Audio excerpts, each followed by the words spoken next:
Long story short, in order to avoid another long intro, April has passed and it's time to bring you my wrap up for this month. For the most of this month, I was in the worst reading slump ever.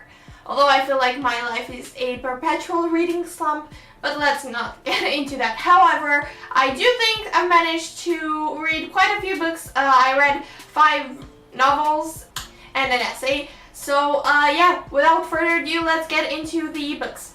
The first book that I read was another ebook, because I mean, what would life be without ebooks? And it was Carrie by Stephen King. I've always sort of wanted to read a Stephen King book, but most of his books are like 1,000 million trillion pages long, and so I was a bit iffy about that because I wasn't sure if I would like them. But one of my friends is really into Stephen King, and he was like, you know, you should really read Carrie because it's so short, you know, it's so popular. And so I did. I looked up Carrie, and wasn't my favorite. I'm guessing you know the story by now, but if you don't, it's basically about this girl who's telekinetic, and her mom's a bit of a religious freak, and so the two of them just sort of clash together, and the girl goes rogue, and people pour pig blood on her at prom, and she literally makes a million flops and kills people, and it's just so messed up. It's about as insane as it sounds. The writing style wasn't exactly my favorite. I think I didn't particularly enjoy the story itself either. The characters felt a bit flat, maybe. Yeah, the characters weren't likable. I didn't find any character that I would particularly like, and I did feel bad for Carrie for a while when learning about her backstory, but I didn't really sympathize with her all that much. So I don't know. It wasn't the worst book ever. It was like 3 stars worthy maybe, but it was clearly not the best.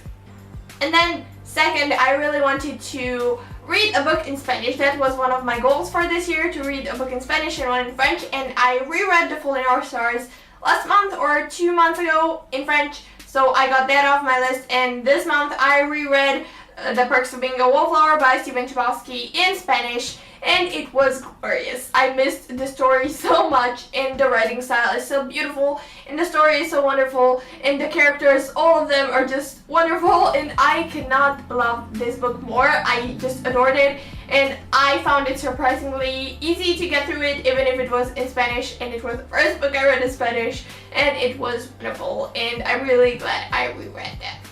I then read another ebook, what a surprise, and it's The Rest Falls Away by Colleen Gleason, I think. This is sort of a historical fiction, paranormal-y thing. It's with vampire hunters and, you know, balls and gowns, and the vampire hunter that's the main character is one of these girls that are like debutantes or whatever, and so she's trying to get married and trying to slay vampires, and it's such an interesting mix, and I sort of really dug that. I think I gave it 4 stars, maybe 3.5, something like that. It was a fun read. It was a quick read, and it helped me get through my reading slump, which was a great plus, because I was dying to get out of there. And I doubt I'm going to pick the rest of the books in the series up, because it's a series, but I don't know.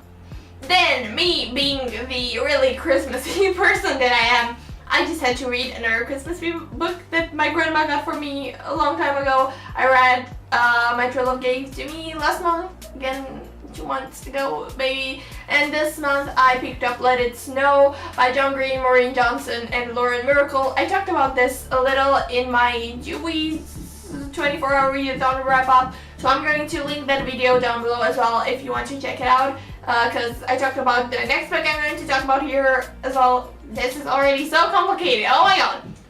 Yeah, so basically these are 3 Christmassy stories. They're cutesy and fluffy, and yeah, they're not life-changing.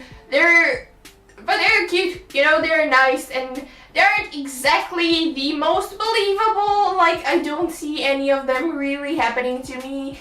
But they're all really nice, and the characters are pretty cool, I guess, sort of.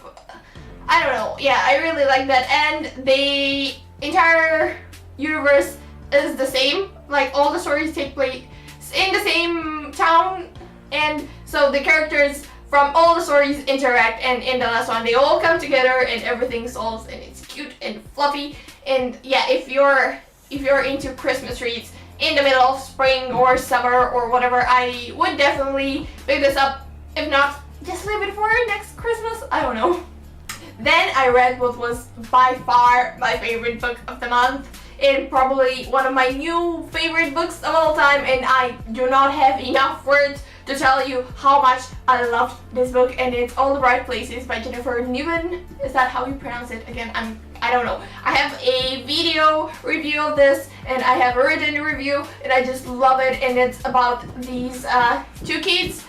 The girl is feeling sort of suicidal, and she's sort of on the point of killing herself.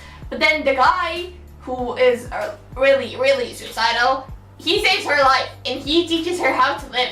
It is the most wonderful and sad and wrecking and heartwarming thing ever, and I realize that all of these sound like opposites, but this book will literally tear you apart and put you back together, if that makes sense. And I hate to compare it to this, but it's really sort of John Green-esque, because it gives you the same feels, basically all of them.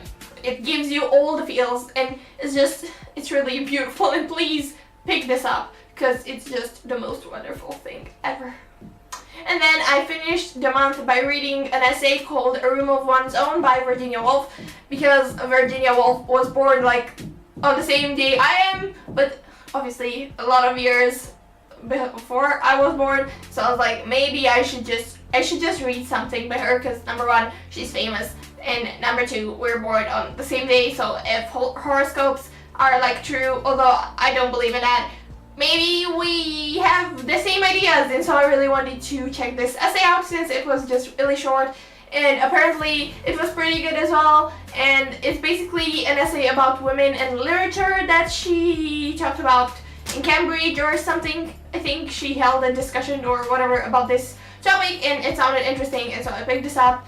And ironically enough, we do have sort of the same views on the world on some topics, and this started off really brilliantly. I was like, oh my god, I'm going to love this. This is going to be my favorite new thing. And it wasn't. It got a bit boring about later on, but I still liked it. So yeah, it was alright. I gave it 3 stars. I just found that a lot of the times she just wandered off and would start talking about something that isn't really relevant to the plot of the essay. But yeah, still, it was decent. It was alright. I've read a lot of worse things in my life. So that was my month in terms of reading. I guess I would love to know if you read anything good, or I don't know if you read any of these books. It would be just great to know that. And I'm going to see you later with another video. Bye!